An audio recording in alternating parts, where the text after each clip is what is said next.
Hello everybody, नमस्कार। कैसे हैं आप? मैं प्रेम सिंह, श्री सिद्धि विनायक एजुकेशनल ट्रस्ट टिब्बी द्वारा संचालित हमारे स्टडी चैनल पर आपका स्वागत करता हूं। हम पढ़ रहे हैं गुप्त एज, और गुप्त एज के अंदर आर्थिक जीवन के बारे में हमने पिछली वीडियो में पढ़ा। आर्थिक जीवन में हमने कृषि, पशुपालन, उद्योग एवं शिल्प और व्यापार वाणिज्य के बारे में हम पढ़ चुके हैं। दो टॉपिक इसके अंदर हमारे पास और बचे हैं। एक तो श्रेणी संगठन, क्योंकि देखो दोनों चीज़ों की हमने बात कर ली है, उद्योग और शिल्प की बात भी कर ली है और व्यापार की बात भी कर ली है। लेकिन प्राचीन भारत में जो उद्योग थे और जो व्यापारी थे वो दोनों ही श्रेणी, गण या निगम के रूप में संगठित थे। वो अपना काम एक संगठन के तहत करते थे, कुछ नियमों कानूनों के तहत करते थे। उनके खुद के अपने न्यायालय होते थे, खुद के अपने बैंक होते थे जो ऋण देने का काम भी करते थे, पैसे जमा करने का काम भी करते थे। एक जगह से दूसरी जगह पर अगर हमने पैसा भेजना है तो आधुनिक जैसे समय में जो चेक का हम इस्तेमाल करते हैं, चेक बुक इशू करता है बैंक, उस प्रकार का एक उपाय था उस समय जिसको हम हुंडी कह देते हैं। तो हुंडियों का प्रयोग किया जाता था एक जगह से दूसरी जगह पर पैसा भेजने के लिए। तो ये सारा सिस्टम जिस प्रणाली के तहत विकसित हुआ उसको हमने एक अलग बिंदु के रूप में बनाया है, श्रेणी संगठन। ये अलग से हमारा टॉपिक था, श्रेणी संगठन। इस पर हम बात करेंगे। और फिर अंतिम जो टॉपिक हमारा है, राजस्व के क्या स्रोत थे, उस पर हम चर्चा करेंगे। श्रेणी संगठन की मैं बात करूं तो विभिन्न शिल्पकार और वस्तुओं का व्यापार करने वाले व्यापारी, ये सब श्रेणियों या गण या निगम के रूप में संगठित थे। ये अलग अलग नाम हैं जो अलग अलग हिस्सों में हमें अलग अलग नाम मिलते हैं, इनके रूप में ये संगठित थे। श्रेणी व्यवस्था की अगर मैं बात करूं तो जैसे मान लो कोई एक शिल्प ले लो, जैसे वस्त्र निर्माण करने वाले लोग हैं, एक जगह की बात कर लें, जैसे उज्जैन की बात कर लें। उज्जैन महानगर के अंदर जो लोग रह रहे हैं, जो वस्त्र निर्माण का काम कर रहे हैं, इस काम में जो लगे हैं, तो उन लोगों की अपनी एक श्रेणी होती थी, अपना एक संगठन होता था। अपनी आधुनिक भाषा में हम कह दें यूनियन होती थी। अपने अभी यहाँ होती है ना, ट्रक यूनियन है, ट्रैक्टर यूनियन है, जो मजदूरी कर रहा है उनकी यूनियन है। मार्केट के अंदर दुकान वालों का व्यापार मंडल नाम से यूनियन है ना। तो इस प्रकार के आजकल की भाषा में अंग्रेजी के अंदर हम यूनियन कह देते हैं, तब हम उसको श्रेणी कह देते थे। तो ये लोग आपस में संगठित होते थे। इनका एक श्रेणी का प्रधान होता था जिसको ज्येष्ठ कहा जाता था। श्रेणी का जो प्रधान होता था उसको ज्येष्ठक शब्द, उसके लिए इसका शब्द का अर्थ होता है बड़ा, वरिष्ठ। ज्येष्ठक शब्द का इस्तेमाल किया जाता था श्रेणियों के लिए। तो श्रेणी के मुखिया को हमने कहा है ज्येष्ठक। श्रेणियों के अपने नियम होते थे, श्रेणियों के अपने न्यायालय होते थे। अगर वस्त्र, जैसे हमने उदाहरण लिया है, अभी उज्जैन के वस्त्र निर्माण करने वाले लोग हैं, उनकी श्रेणी है। अब उनका कोई आपस में विवाद है, या जिससे कच्चा माल ले रहे हैं उससे विवाद है, या कपड़ा बुनने के बाद जिन व्यापारियों को बेच रहे हैं उनसे है, जो भी है, तो उनके अपने खुद के न्यायालय होते थे। वहीं उनके जो नियम हैं उनके तहत निपटारा किया जाता था। ये ज्येष्ठक का जो पद होता था ये अनुवांशिक होता था। ये निश्चित रूप से उस श्रेणी में, उस संगठन में दूसरों की तुलना में ज़्यादा बड़ा इसका व्यवसाय होता था, ज़्यादा अमीर आदमी होता था, और इसी को ज्येष्ठक एक बार जो बन गया है, वंशानुगत ज़्यादातर ये रहता था, अनुवांशिक ये पद होता था। इसके अलावा ये श्रेणियां बैंकों की तरह भी काम करती थी। किसकी तरह काम करती थी? आधुनिक बैंक की तरह। अगर किसी को लोन चाहिए तो ये लोन भी देती थी, ब्याज पर पैसे देती थी। और अगर किसी ने अपने पैसे रखने हैं इनके पास तो ये ब्याज पर उसका पैसा रखती भी थी, जैसे आज के बैंक करते हैं। तो बैंक का काम भी ये श्रेणियां करती थी। इसका हमारे पास एक अभिलेखीय साक्ष्य भी है। हमें गुप्त सम्राट कुमार गुप्त प्रथम का एक अभिलेख प्राप्त हुआ है मंदसौर से। मंदसौर से। मंदसौर अभिलेख है गुप्त सम्राट कुमारगुप्त प्रथम का। मंदसौर अभिलेख में इस बात का उल्लेख है भी तंतुवाहों की एक श्रेणी ने दशपुर में, दशपुर प्राचीन नाम है इसी का ही मंदसौर का, तंतुवाहा, तंतुवाह। तो तंतुवाह शब्द किसके लिए आया है? जुलाहों के लिए आया है, बुनकरों के लिए आया है, जो वस्त्र बुनने का काम करते हैं। तो यहाँ कहा गया भी तंतुवाहों की एक श्रेणी ने दशपुर के अंदर सूर्य मंदिर का निर्माण करवाया। किसका निर्माण करवाया? सूर्य मंदिर का।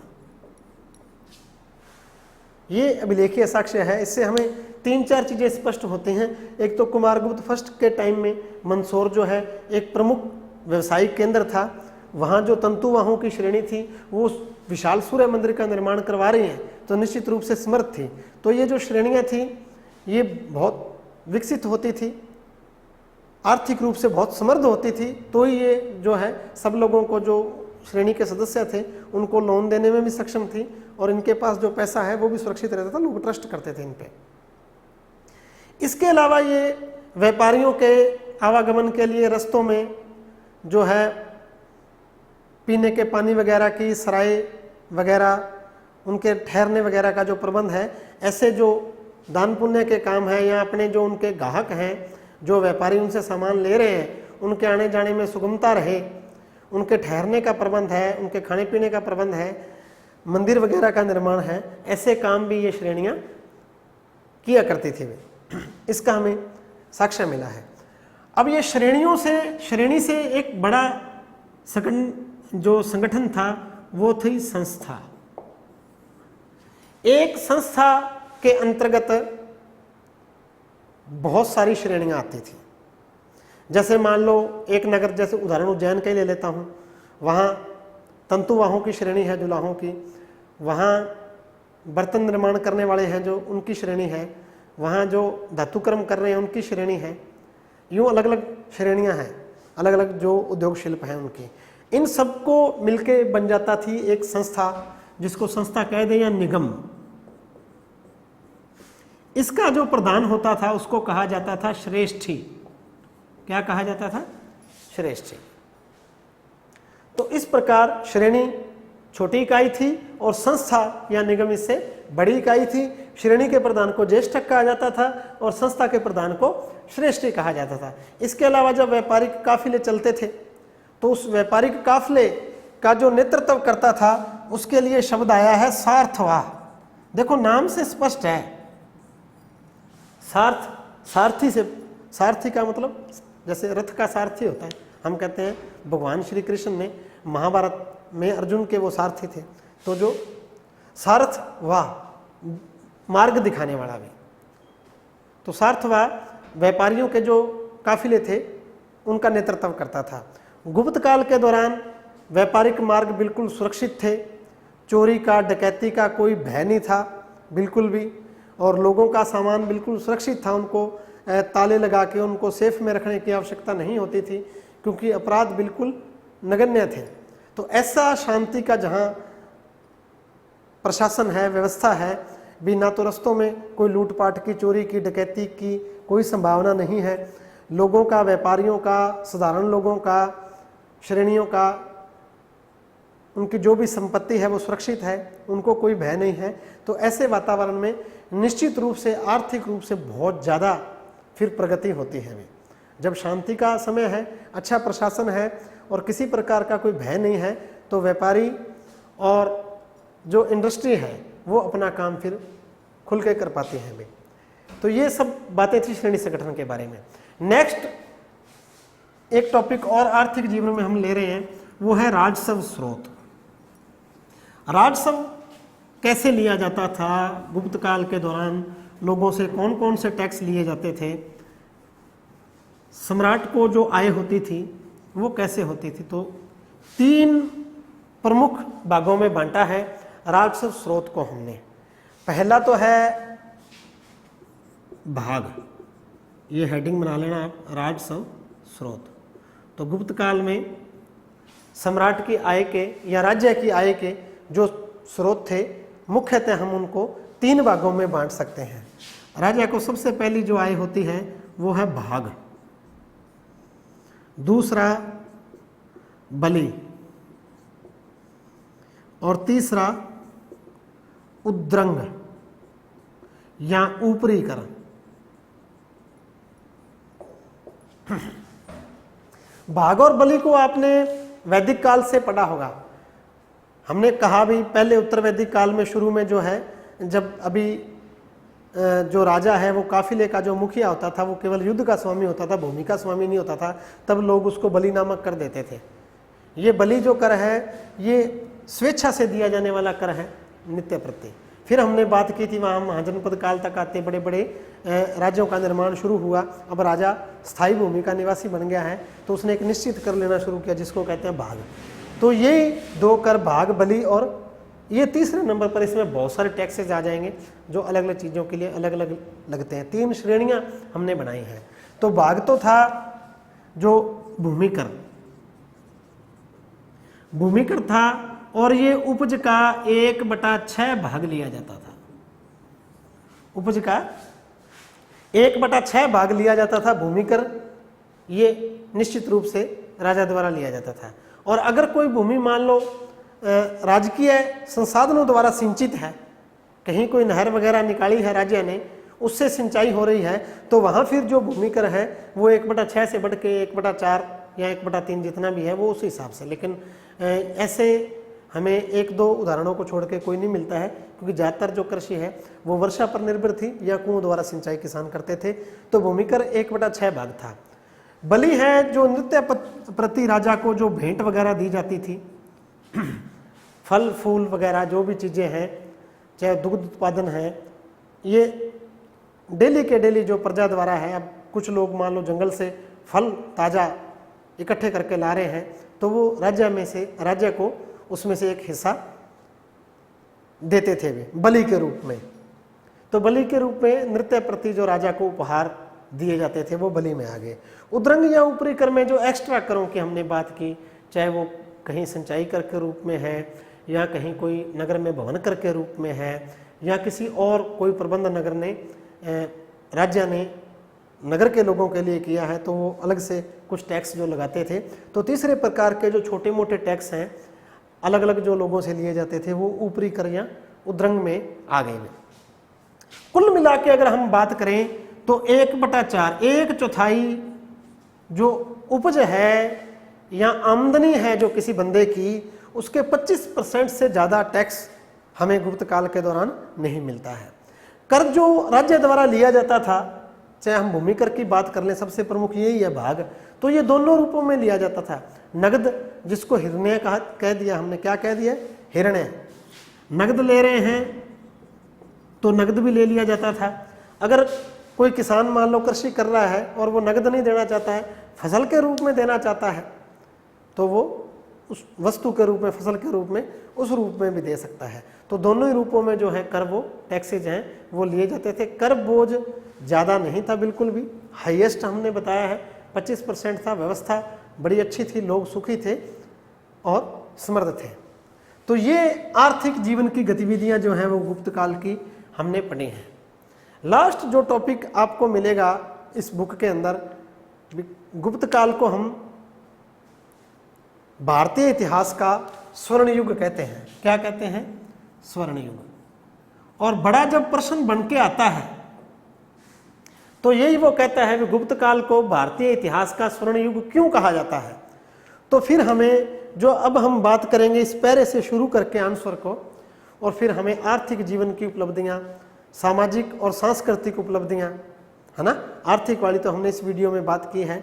सामाजिक सांस्कृतिक उपलब्धियों में पीछे हमने विभिन्न प्रकार की कला है उनका जिक्र करेंगे, साहित्य का जिक्र करेंगे, विज्ञान के क्षेत्र में प्रगति का जिक्र करेंगे, स्थायी प्रशासन, शांतिपूर्ण जो सिस्टम रहा उसका, ये सब हम डिटेल से, अगर बड़ा प्रश्न है और छोटा प्रश्न है तो वो 2 नंबर का है कि 3 नंबर का है, उस हिसाब से हम आंसर दे सकते हैं।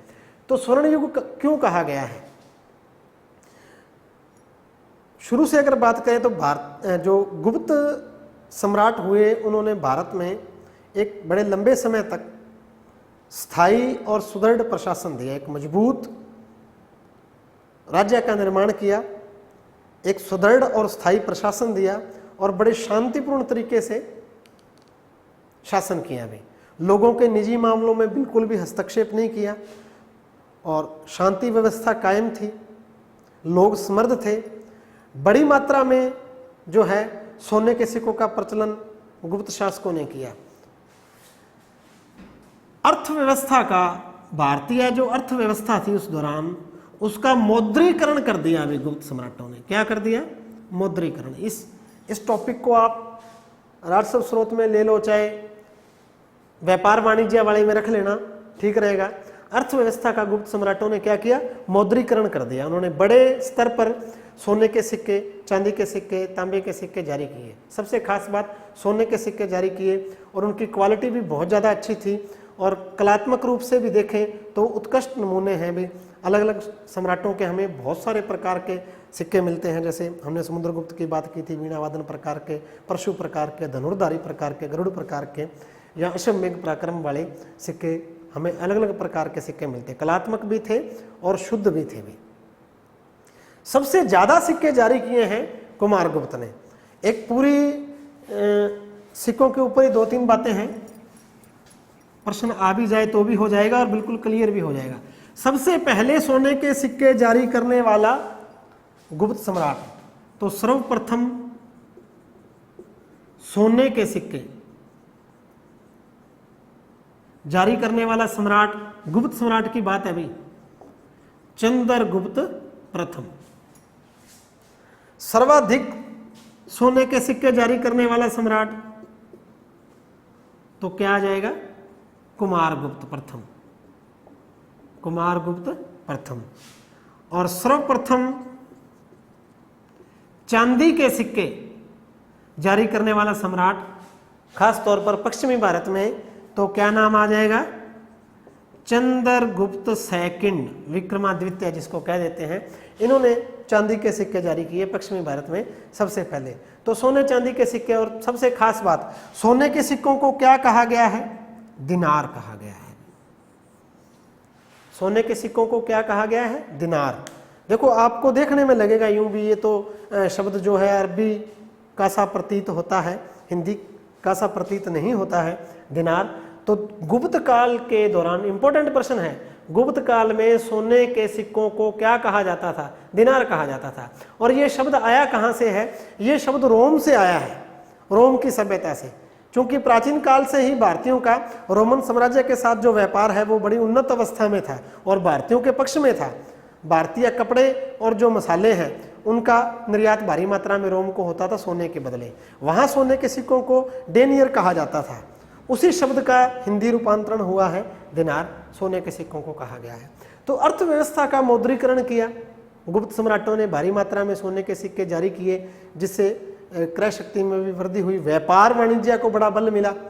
जो विदेशी व्यापार है, अगर सोने के सिक्के मान लो सरकार नहीं पूरे लेवल पे जारी कर रही है, उपलब्ध नहीं है, तो फिर कैसे व्यापार वाणिज्य में नहीं ना, अकेले वस्तु विनिमय में सब चीज़ों का व्यापार नहीं हो सकता है। तो ये उन्नत व्यापार व्यवस्था और आर्थिक जो ढांचा है उसकी मजबूती के प्रतीक हैं भी। हम बात कर रहे थे स्वर्ण युग क्यों कहा जाता है, तो बड़े लंबे समय तक एक स्थायी शांतिपूर्ण प्रशासन दिया। विदेशी यात्री फायान के वर्णन से हमें, जैसे उदाहरण है वो हमारे पास, गुप्तकालीन स्रोतों में तो कह रहे हैं वो बात, उसको हम प्रमाणिक नहीं माने तो विदेशी यात्री भी कह रहा है, वो वहाँ चीन में जाके अपना ग्रंथ लिख रहा है, वो कह रहा है भी शासन बड़े सरल ढंग से अच्छा चल रहा है, साम्राज्य में बिल्कुल शांति है, लोग घरों को ताले नहीं लगाते हैं, कीमती वस्तुओं को ताले नहीं लगाते हैं क्योंकि कोई चोरी नहीं होती है। पूरे भारत का भ्रमण किया है फायान ने, 15 साल तक रहा है भारत के अंदर, 399 ईस्वी से लेकर 414 ईस्वी तक, लेकिन कहीं उसको किसी ने ना लूटा, ना मारा, ना कूटा, ना कुछ नहीं हुआ ऐसा। यही बाद में हम देखना, अभी हम नेक्स्ट टॉपिक लेंगे वीडियो में हर्षवर्धन का। तब ह्वेनसांग जब भारत में घुसा, घुसते ही उसको पता नहीं कितनी बार लूटा गया। एक जगह तो उसकी बलि चढ़ाने वाले थे वो, उसने कहा भी बहुत अराजकता है। लेकिन उससे पहले जो आ रहा है 200-300 साल उससे पहले फायान आ रहा है, तो वो निश्चित रूप से बहुत ज़्यादा शांति की बात कर रहा है। ऐसे शांति के काल में, व्यवस्था के काल में आर्थिक रूप से बहुत उन्नति हुई। विभिन्न प्रकार की कलाओं को गुप्त सम्राटों ने संरक्षण दिया। उनके क्षेत्र, साहित्य के क्षेत्र में बहुत ज़्यादा प्रगति हुई। चित्रकला के क्षेत्र में बात कर लें, प्रगति हुई। स्थापत्य कला के क्षेत्र में बात कर लें तो बहुत प्रगति हुई है भी। विज्ञान, गणित विज्ञान के क्षेत्र में अगर बात करें तो हमने अलग से इसको पढ़ा है। भौतिक विज्ञान, रसायन विज्ञान जो है, चिकित्सा के क्षेत्र में बहुत ज़्यादा प्रगति हुई है। खगोल और ज्योतिष के क्षेत्र में आर्यभट्ट, वराहमिहिर, ब्रह्मगुप्त जैसे हमें बड़े बड़े नाम मिलते हैं, जिन्होंने ऐसे आविष्कार किए जो मानव इतिहास में मील के पत्थर साबित हुए भी।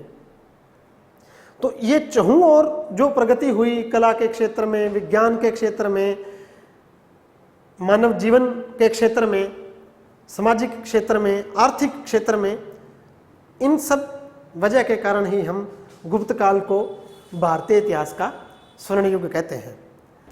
श्री अरविंद ने कहा है, भारत ने अपने इतिहास में विभिन्न क्षेत्रों में अपनी जीवन शक्ति को इतना पल्लवित होते हुए कभी नहीं देखा जितना विकास गुप्त काल में हुआ। श्री अरविंद एक राइटर हुए हैं, अरविंद, श्री अरविंद। ये कहते हैं भी भारत ने अपने इतिहास में अपनी जीवन शक्ति को विभिन्न क्षेत्रों में इतना पल्लवित होते हुए कभी नहीं देखा जितना गुप्त काल में। तो ये था हमारा गुप्त साम्राज्य। नेक्स्ट वीडियो से हम हर्षवर्धन पढ़ेंगे। अभी के लिए इतना ही। Thank you.